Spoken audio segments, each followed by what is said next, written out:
धैर्य तुम्हारा सबसे बड़ा साथी है। सही समय आने दो, सब कुछ अपने आप सुलझ जाएगा। Welcome back friends, welcome to our study channel move on study. तो फ्रेंड्स, अगर आप लोग बीपीएससी टीआरई 4.0 का प्रिपरेशन कर रहे हैं तो आप लोग सबसे पहले move on study YouTube channel को सब्सक्राइब कर लीजिए। आप लोग का चैनल सबसे इंपॉर्टेंस होगा। इससे पहले आप लोग हमारे प्लेलिस्ट में जाकर देख सकते हैं। बीपीएससी टीआरई 4.0 के लिए मैं 6 to 8 के लिए लगभग मैं 15 सेट को सारे क्वेश्चन को यानी कि टोटल 120 क्वेश्चन को मैं पूरे सॉल्यूशन करा with current affair and all question with extra facts. तो आप लोग देखिएगा, काफ़ी मैं अच्छे से बताने का प्रयास किया हूँ, जिसमें मैं मैथ्स के क्वेश्चन को सारे 40 क्वेश्चन को ट्रिक से बताया हूँ। जहाँ पे कंसेप्ट आप लोग का अच्छा लगने वाले थे यानी कि 11-12 का सारे क्वेश्चन को मैं बताया हूँ। उसके साथ साथ साइंस के भी क्वेश्चन को बताया हूँ। और बाकी बात करना चाहते हैं आप लोग का जो 40 कॉमन क्वेश्चन पूछता है, सारे क्वेश्चन को मैं अच्छे से डिस्कस किया हूँ। अब मेरा जो प्लानिंग स्टार्ट हो रहा है टीजीटी के लिए, जिसमें आप लोगों के सामने 9-10 जो टीजीटी होता उसका मैं स्टार्ट करवाने जाऊँ। सबसे पहले जो स्टार्ट करवाना हूँ आप लोग का देख सकते हैं 26 अगस्त 2023 को, जो कि फ्रेंड्स बीपीएससी टीआरई 1 का जो पेपर हुआ था उसी का क्वेश्चन को लेकर आऊँ। सबसे पहले आप लोग क्वेश्चन को देखे होंगे तो अच्छी बात है, नहीं तो देख लीजिए। ये सारे क्वेश्चन जो आप लोग दिख रहे हैं, सारे क्वेश्चन को मैं सॉल्व करवाऊंगा। क्लियर है। सबसे पहले मैं जो देख लीजिए क्वेश्चन क्या है ये। तो 40 क्वेश्चन सामान्य अध्ययन होता है, उसके बाद 80 क्वेश्चन आप लोग का मैथमेटिक्स का क्वेश्चन होता है। ये सब सारे जो क्वेश्चन आप लोग मैथ्स का ही भी देख रहे हैं, यानी क्यूबिक इक्वेशन यानी थ्योरी ऑफ इक्वेशन का ही क्वेश्चन है। सारे क्वेश्चन को मैं ट्रिक से बता दूंगा। मेरे पास कंसेप्ट है, मैं सारी को बताऊंगा। ये सब सारे जितने क्वेश्चन देख रहे हैं, सारे क्वेश्चन को मैं आप लोग को ट्रिक से बताऊंगा। क्लियर है। तो आप लोग हमारे चैनल में नए आए तो प्लीज़ हमारे सबसे पहले चैनल को सब्सक्राइब कर लीजिए, और अगर पुराने हैं तो अपने दोस्तों पर शेयर कीजिए। आप लोगों के लिए काफ़ी फ्रूटफुल ये चैनल होगा। क्लियर है। चलिए तो क्लास को स्टार्ट करते हैं बिना टाइम वेस्ट किए हुए। सबसे पहले मैं जीके जीएस से क्लास को क्वेश्चन स्टार्ट कर देता हूँ ताकि आप लोगों के लिए काफ़ी बेस्ट हो जाए। तो चलिए देखते हैं क्वेश्चन आप लोग का जीके जीएस का कहाँ से स्टार्ट हो रहा। तो आप लोग का देखते हैं बिहार का ही क्वेश्चन ज़्यादा स्टार्ट होता है इसमें। तो देखिए 40वें नंबर से स्टार्ट करता हूँ। देखिए सबसे पहला क्वेश्चन ये रहा, नेशनल कॉलेज और बिहार विद्यापीठ का शिलान्यास किसने किया था। सबसे पहले फ्रेंड्स मैं आप लोग को बताना चाहता हूँ, आई होप आप लोग पढ़े भी होंगे। तो सबसे पहले आप लोग को याद है नेशनल कॉलेज और बिहार विद्यापीठ का जो स्थापना हुआ था पटना में हुआ था, और ये जो स्थापना हुआ था 6 फरवरी को हुआ था। 6 फरवरी 1921 को हुआ था। 6 फरवरी 1921 को हुआ था। और ये जो करवाया गया था महात्मा गांधी के द्वारा हुआ था। महात्मा गांधी के द्वारा। तो आंसर होगा option number C, Mahatma Gandhi के द्वारा। कब हुआ था? 6 फरवरी 1921 को हुआ था। क्लियर है। आई होप आप लोग पढ़े भी होंगे। क्लियर है। इससे पहले मैं आप लोग को बताना चाहता हूं 10 फरवरी 1921 को काशी विद्यापीठ की स्थापना जो हुआ था बाबू शिव प्रसाद गुप्ता के द्वारा हुआ था। क्लियर है। लेकिन बिहार विद्यापीठ की स्थापना जो हुआ था वह महात्मा गांधी के द्वारा किया गया था। क्लियर है। चलिए and very next question is now. तो देखते हैं नेक्स्ट क्वेश्चन क्या है। मुस्लिम लीग द्वारा किस तिथि को मुक्ति दिवस मनाया गया। होपफुली फ्रेंड्स सबसे पहले आप लोगों को बताना चाहता हूँ मुस्लिम लीग ने मुक्ति दिवस मनाया था। उसका जो फाइनल डेट जो था 22 दिसंबर 1939 था। क्या था? 22 दिसंबर 1939 था। तो ऑप्शन नंबर ए को काफी अच्छे से क्लिक कर सकते हैं। क्लियर है। चलिए वही बातें करना चाहते हैं कुछ एक्स्ट्रा फैक्ट्स का। तो फ्रेंड्स याद रखिए इसके बारे में आप लोगों को देखिए 1940 लिख रहा। अल्टीमेटली आप लोगों को पता होगा। देखिए 17 अक्टूबर, देखिए आप लोगों को साथ डेट को पता होगा। आप लोग को देखिए 17 अक्टूबर 1940 को आप लोग कमेंट बॉक्स में लिखिएगा 17 अक्टूबर 1940 को किस चीज़ का स्थापना हुआ था, जिसमें कुल 3 सदस्य थे। प्रथम सदस्य, दूसरा सदस्य, तीसरा। तो प्रथम सदस्य थे महात्मा गांधी थे, सेकंड सदस्य जवाहरलाल नेहरू थे, और थर्ड थे ब्रह्मदत्त। आप लोग बताइए किस चीज़ का स्थापना हुआ था। आप लोग कमेंट बॉक्स में लिखिए। अगर आप लोग काफ़ी एग्रीगेस हो गए तो आप लोग लिखिएगा। देखते हैं मैं आप लोग कहाँ तक तैयारी करें। क्लियर है। वही फ्रेंड्स एक एक्स्ट्रा फैक्ट्स बताना चाहता हूँ। देखिए ध्यान से सुनिए केवल। राज्यों के कांग्रेस सरकारों के त्यागपत्र देने के उपलक्ष्य में मुस्लिम लीग ने मुक्ति दिवस के रूप में मनाया था 22 दिसंबर 1939 को। इसके साथ साथ डॉक्टर भीमराव अम्बेडकर ने राज्यों के कांग्रेस मंत्रिमंडल के त्यागपत्र पर धन्यवाद दिवस के रूप में मनाया था। यानी इसी समय क्या मनाए थे, यानी कि डॉक्टर भीमराव अम्बेडकर ने कौन सा दिवस मनाए थे? धन्यवाद दिवस। इस चीज़ को भी क्वेश्चन पूछा जा सकता है। कब? तो 22 दिसंबर को ही मनाए थे। क्लियर है। और फ्रेंड्स अगर पूछता है डॉक्टर भीमराव अम्बेडकर का पूरा नाम क्या है, तो डॉक्टर भीमराव रामजी अम्बेडकर है। क्या है? डॉक्टर भीमराव रामजी अम्बेडकर। ये भी सारे चीज़ आप लोग को जानना पड़ेगा। क्लियर है। चलिए and very next question is now. तो 17 अक्टूबर 1940 को क्या होता है? कमेंट बॉक्स में लिखिएगा। Very next question is now. Mahatma Gandhi को विशेष रूप से चंपारण आने और वहां के कृषकों को दयनीय स्थिति को देखने हेतु किसने अनुग्रह किया था? काफ़ी फेमस क्वेश्चन है ये। तो फ्रेंड्स मैं आप लोगों को बताना चाहता हूँ इसका जो राइट आंसर होगा भारत के बच्चा बता सकता है। तो राइट आंसर होगा राजकुमार शुक्ला। क्या होगा? राजकुमार शुक्ला होगा। अगर आप लोग क्लास 12th पढ़े हैं तो आप लोग इंग्लिश में इंडिगो चैप्टर में पढ़े भी होंगे। तो देखिए सबसे पहले याद रखिए गांधी जी को विशेष रूप से चंपारण आने और वहाँ के कृषकों का दयनीय स्थिति को देखने हेतु राजकुमार शुक्ला ने अनुग्रह किया था। क्लियर है। बातें करना चाहते हैं राजकुमार शुक्ला को। तो फ्रेंड्स याद रखिए राजकुमार शुक्ला एक चंपारण के एक किसान थे। चंपारण के क्या थे? किसान थे। इस चीज़ को भी सबसे पहले आप लोग याद रखिए, क्लियर है। और राजकुमार शुक्ला ने लखनऊ के कांग्रेस अधिवेशन में गांधी जी से मिलकर चंपारण के नील किसानों की समस्याओं का अवगत किया था। सबसे पहले फ्रेंड्स क्वेश्चन आता है, ये तो मिले थे महात्मा गांधी से तो मिले थे, लेकिन किस अधिवेशन में? तो ये क्वेश्चन पूछता है, तो लखनऊ अधिवेशन में, कांग्रेस के लखनऊ अधिवेशन, ये क्वेश्चन पूछा जाता है। जो कि कब हुआ था आप लोग कमेंट बॉक्स में लिख सकते हैं। तो ये जो हुआ था आप लोग को बताना चाहता, 1916 में हुआ था। कब हुआ था ये? तो 1916 में सबसे पहले लखनऊ कांग्रेस के अधिवेशन में मिले थे, क्लियर है।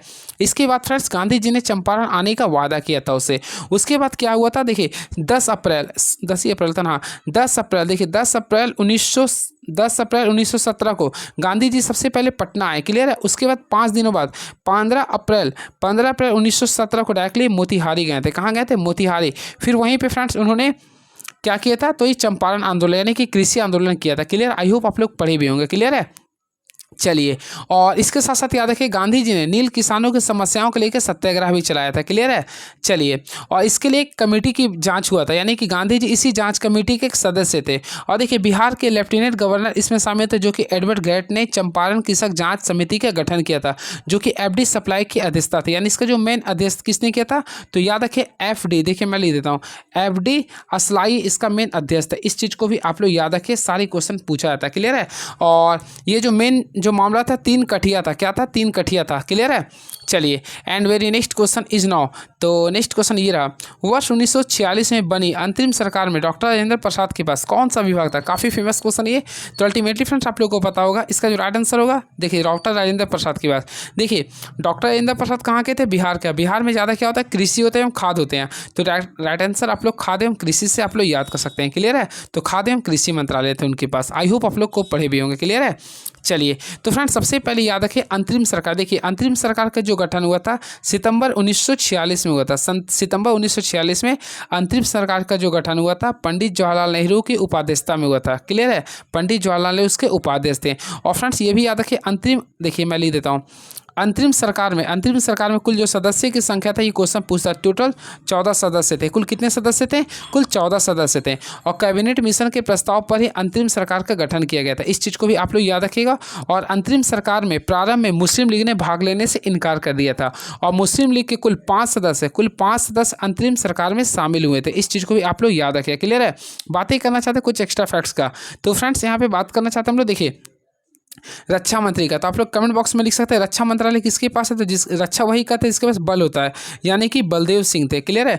वही गृह मंत्रालय, तो अल्टीमेटली फ्रेंड्स गृह मंत्रालय किसके पास थे? तो सरदार वल्लभ भाई पटेल के पास थे। किसके पास थे? सरदार वल्लभ भाई पटेल के पास गृह मंत्रालय के साथ साथ सूचना मंत्रालय थे, क्लियर है। और एक होता है वित्त मंत्रालय, तो वित्त मंत्रालय आप लोग को पता होगा लियाकत अली के खान के पास थे, क्लियर है। इस सारी चीज़ों को आप लोग याद रखिएगा। And very next question is now, भारतीय किसानों के इतिहास में संगठित असहयोग का प्रथम उदाहरण कहाँ घटित हुआ था? काफ़ी फेमस क्वेश्चन है ये। तो यहाँ पे अगर आप लोग देखना चाहते हैं किसानों के बारे में तो बोल रहा, लेकिन संगठित सहयोग के बारे में। तो फ्रेंड्स याद रखिए इसका फेमस क्वेश्चन होगा बिहार और बंगाल में हुआ था। कहाँ हुआ था? बिहार और बंगाल में हुआ था, क्लियर है। चलिए, तो फ्रेंड्स आप लोग को पता होगा, ये आप लोग को पता होगा बंगाल में।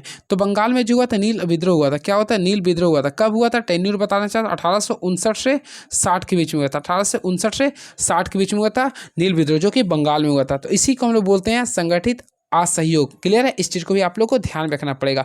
और इसी के लिए नील दर्पण, देखिए नील दर्पण नाटक नील विद्रोह का जीवन गाथा है, क्लियर है। और नील दर्पण के नाटक का लेखक कौन थे? दीनबंधु मिश्र थे। इस चीज़ को भी आप लोग को आई होप आप लोग पढ़े भी होंगे, याद होगा, क्लियर है।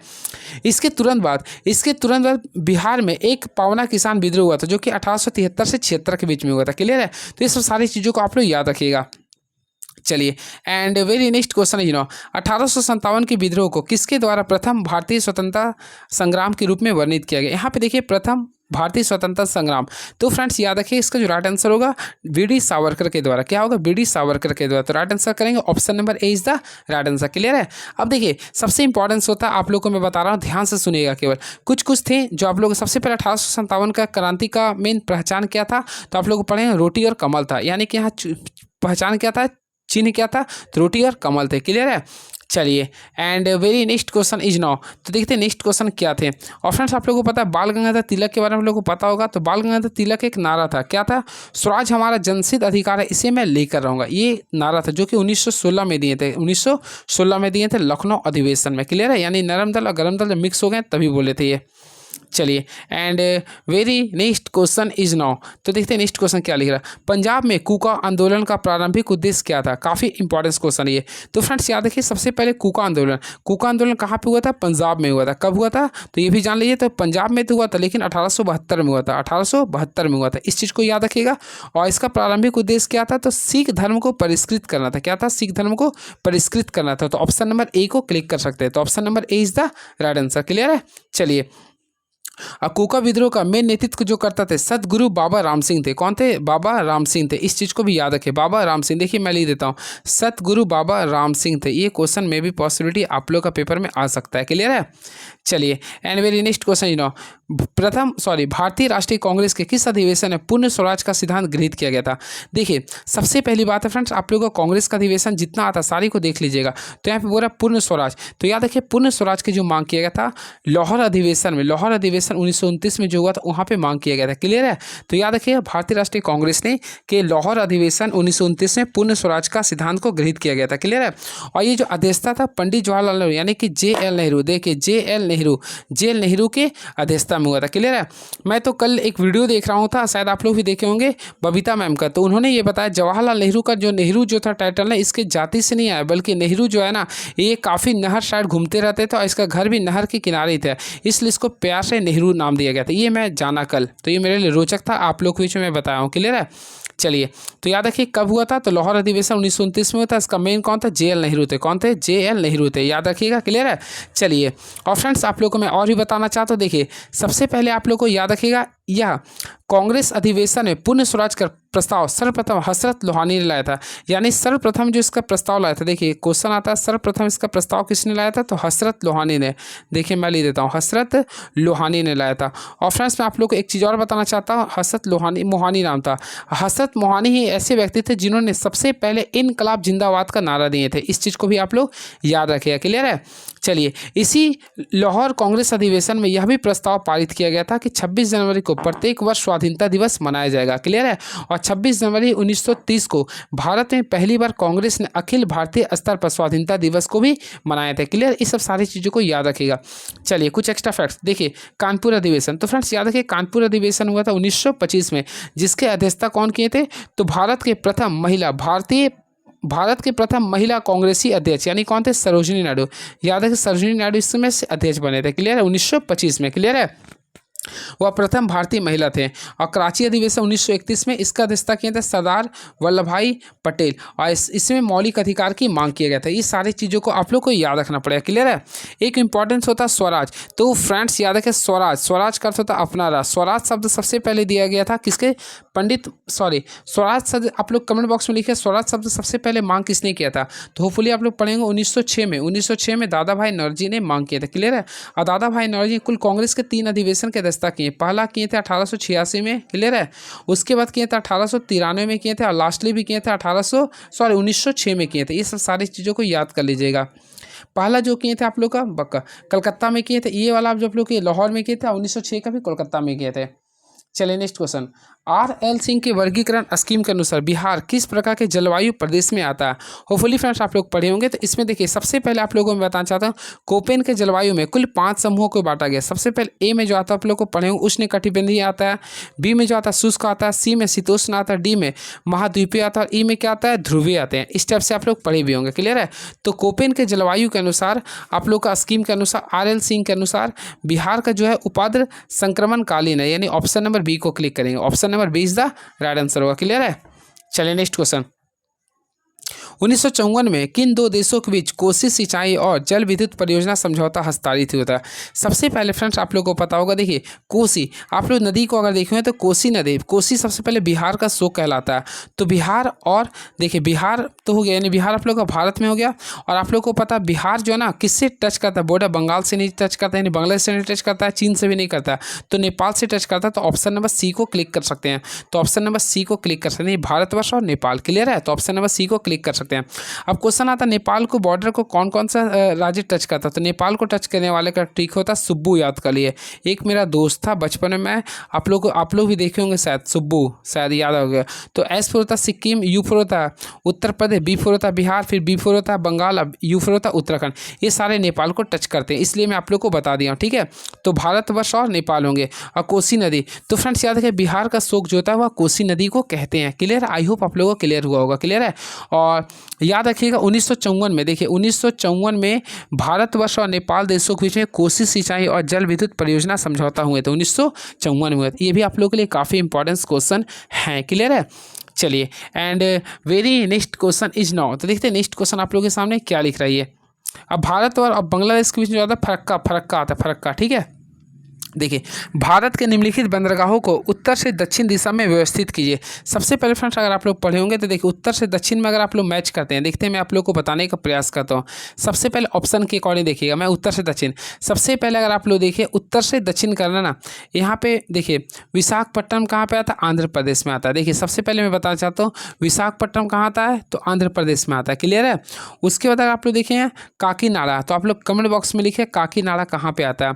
फिर मछलीपट्टनम कहाँ था, नागपट्टनम। तो इसका जो राइट आंसर होगा ऑप्शन नंबर बी को क्लिक कर सकते हैं, ऑप्शन नंबर बी है इसका राइट आंसर, यानी कि ऑप्शन नंबर बी को क्लिक कर सकते हैं। क्लियर है, तो option number B is the right answer. Clear है, चलिए। And very next question is now, तो जलप्रपात और नदी के निम्नलिखित जोड़ों में से कौन सा जोड़ा सही सुमिलित नहीं है, तो देखते हैं इसमें कौन सा सही नहीं है। 29 की बात करना चाहते हैं, तो देखिए पहला अगर आप लोग बोला कौन सा पहला जोग, तो अल्टीमेटली फ्रेंड जोग जो आता है आप लोग पढ़े भी होंगे, जोग कहाँ पे आता है, तो फ्रेंड्स जोग आप लोग का जो लिख रहा है बिल्कुल सही है। क्लियर है, सेकेंड कपिल धारा, तो अल्टीमेटली कपिल धारा जो होता है ना, कपिल जो धारा होता है वह नर्मदा नदी पे होता है, तो आप लोग का सेकेंड वाला गलत हो गया, नर्मदा नदी हो गया। धुआंधार, तो धुआंधार भी जो आता है आप लोग पढ़े होंगे ये मध्य प्रदेश में आता है, यानी ये भी कौन सा होगा, नर्मदा नदी होगा। तो देखे होंगे आप लोग का सेकंड और थर्ड आप लोग का गलत हो गया, जब दो गलत है तो उपयुक्त एक से अधिक हो गया, यानी ऑप्शन नंबर डी को क्लिक कर सकते हैं। क्लियर है, वही बात करना चाहते हैं आप लोग ऑप्शन नंबर 1 जोग जोग जो आता है वह शरावती पे ही आता है, शरावती पे ही आता है। क्लियर है, चलिए। और फ्रेंड्स याद है विश्व का सबसे ऊंचा जलप्रपात जो होता है वह एंजल जलप्रपात है, ये भी क्वेश्चन आप लोग याद रखेगा। विश्व का सबसे ऊंचा जलप्रपात कौन सा होता है, एंजल जलप्रपात होता है, जो कि वेनेजुएला में स्थित है। आई होप आप लोग क्लियर होगा। क्लियर है, और भारत का सबसे ऊंचा जलप्रपात है जो वह कुंचिकल जलप्रपात है, कौन सा, ये कुंचिकल जलप्रपात है। चलिए अब नेक्स्ट क्वेश्चन देखते हैं क्या लिख रहा है नेक्स्ट क्वेश्चन के अकॉर्डिंग। तो फ्रेंड्स क्वेश्चन आप लोग देख सकते हैं क्या लिख रहा है, मगध और अंग का मैदानी किसके हिस्से में आता है। तो फ्रेंड्स सबसे पहले आप लोग जानिए गंगा नदी का कुल सहायक नदी कितनी है, तो मैं आप लोग को बताना चाहता हूँ गंगा नदी के सहायक नदी पहला यमुना होती है, गोमती होती है, घाघरा होती है, गंडक होती है, कोसी होती है, ये सारी गंगा की सहायक नदी होती है। होपफुली आप लोग पढ़े होंगे गंगा नदी के मैदान को बिहार में यानी पूरे बिहार में कुल 3 भागों में बांटा गया। होपफुली आप लोग बनाए भी होंगे मैप से, तो आप लोग को पता होगा सबसे उत्तर में जो आता है ऊपरी गंगा का मैदान होता है, बीच में जो आता है मध्य गंगा का मैदान होता है, और सबसे नीचे जो आता है वह निम्न गंगा का मैदान होता है, जिसमें मगध और अंग का जो पार्ट्स आता है वो आप लोग का आता है मध्य गंगा के मैदान में आता है। किस में आता है, मध्य गंगा के मैदान में। तो राइट आंसर करेंगे ऑप्शन नंबर बी को क्लिक करें, तो option number B is the right answer. Clear है, चलिए बातें करना चाहते हैं हम लोग ऊपरी गंगा के मैदान का। तो फ्रेंड्स याद रखें ऊपरी गंगा के मैदान में, ऊपरी गंगा मैदान के अंतर्गत आप लोग का सबसे पहले यूके यानी उत्तराखंड और यूपी के मैदान आते हैं। क्लियर है, अब मध्य गंगा मैदान के अंतर्गत आप लोग का आएगा क्या क्या, तो फ्रेंड्स इसमें आप लोग का बिहार राज्य का मुख्यतः आते हैं, और निम्न गंगा के अंतर्गत जो आप लोग का आता है सबसे पहले इसमें याद है वेस्ट बंगाल और बांग्लादेश आता है। ये सारी चीज़ों को याद रखिएगा। क्लियर है, बहुत ही इंपॉर्टेंट क्वेश्चन था ये। चलिए नेक्स्ट क्वेश्चन, लिखापानी हिमनद भारत के निम्नलिखित में से किस राज्य में स्थित है। तो लिखापानी हिमनद के बारे में आप लोगों को पढ़े होंगे, तो इसका राइट आंसर होगा अरुणाचल प्रदेश। क्या होगा, ये अरुणाचल प्रदेश होगा, राइट आंसर अरुणाचल प्रदेश। तो फ्रेंड्स नेक्स्ट क्वेश्चन आप लोगों के सामने ये रहा, लिखापानी हिमनद भारत के निम्नलिखित में से किस राज्य में स्थित है, तो याद रखिए अरुणाचल प्रदेश में है। और इसके साथ साथ आप लोग याद रखें विश्व का सबसे बड़ा जो ग्लेशियर होता है वो लैम्बर्ट फिशर ग्लेशियर है, जो कि अंटार्कटिका में स्थित है। क्लियर है, चलिए नेक्स्ट क्वेश्चन, निम्नलिखित में कौन सी सहायक नदी ब्रह्मपुत्र से उत्तर दिशा में नहीं मिलती है, यानी ब्रह्मपुत्र से उत्तर दिशा में नहीं मिलती है। सबसे पहले याद रखिए ब्रह्मपुत्र नदी के बाएं से मिलने वाली नदी, सबसे पहले आप लोग पढ़े होंगे लोहित होता है। क्या होता है, ये लोहित होता है, तो आप लोग पढ़े होंगे लोहित होता है। लोहित के बाद जो आता है धनसिरी आता है, क्या आता है, ये धनसिरी आता है, उसके बाद कोलंग आता है, उसके बाद दीन नदी आता है। क्लियर है, और दाएं से मिलने वाली आता है कामेंग, मानस, तिस्ता, सुबनबरी और जलंधा आता है। तो ऑप्शन के अकॉर्डिंग देखिएगा तो इसमें से कोई भी नहीं है, उत्तर से कोई नहीं है, तो राइट आंसर करेंगे उपयुक्त में से कोई नहीं। क्लियर है, अब देखिए बात करना चाहते हैं ब्रह्मपुत्र नदी के बारे में। तो फ्रेंड्स याद रखिए ब्रह्मपुत्र नदी की कुल लंबाई जो आता है टोटल आता है आप लोग याद रखें 2900 किलोमीटर होता है। इसके साथ साथ याद रखिए भारत से होकर बहने वाली सबसे लंबी नदी की बात करना चाहते हैं तो वह ब्रह्मपुत्र नदी होती है। ब्रह्मपुत्र नदी पर गुवाहाटी, डिब्रूगढ़, तेजपुर शहर स्थित है। क्लियर है। और अरुणाचल प्रदेश में ब्रह्मपुत्र नदी को क्या बोलते हैं तो आप लोग कमेंट बॉक्स में लिख सकते हैं। वैसे मैं आप लोग बताना चाहता हूँ दिहांग कहलाता है। क्या कहलाता है? ये दिहांग कहते हैं। चलिए एंड वेरी नेक्स्ट क्वेश्चन देखते हैं नेक्स्ट क्वेश्चन क्या लिख रहा है ये। तो नेक्स्ट क्वेश्चन शायद आप लोगों के सामने ये रहा, सूची 1 को सूची 2 से मैच करना था। तो देखते हैं 4। तो अल्टीमेटली फ्रेंड्स 4 जो होता है आप लोग देखिए यहाँ पे आप लोगों ने डेल्टा क्षेत्र के बारे में बोला। 4 जो होता है आप लोग का ये डेल्टा क्षेत्र का निर्माण करता है। क्लियर है। कंकर, तो कंकर के बारे में आप लोग जानते हैं बांगर में होता है। किसमें होता है? बांगर मिट्टी में होता है। कायल तो फायल होता है, बल्कि फायल जो होता है तटीय मैदान के पार्ट्स होता है। वही मांड जो होता है पंजाब का मैदानी भाग होता है। इसके अकॉर्डिंग देखिए तो ऑप्शन नंबर बी को मैच कर सकते हैं। Option number B is the right answer. Clear है। लेकिन आई रिपीट ध्यान से सुनिएगा, डेल्टा क्षेत्र के उच्च भूमि को हम लोग क्या बोलते हैं? चार कहते हैं। पुरानी जलोढ़ मिट्टी को क्या कहते हैं? बांगर कहते हैं। और नई जलोढ़ मिट्टी को क्या बोलते हैं? खादर कहते हैं। तो इस टाइप से आप लोग याद रखिएगा। चलिए नेक्स्ट क्वेश्चन, बिहार में निम्नलिखित में से किसे जीआई टैग मिला? तो अल्टीमेटली फ्रेंड्स आप लोगों को पता होगा बिहार में अगर ऑप्शन के अकॉर्डिंग देखें ना तो मगही, देखिए बिहार को हम लोग क्या बोलते हैं? मगही। तो बिहार में मगही पान को क्या मिला? जीआई टैग मिला। किसको मिला? बिहार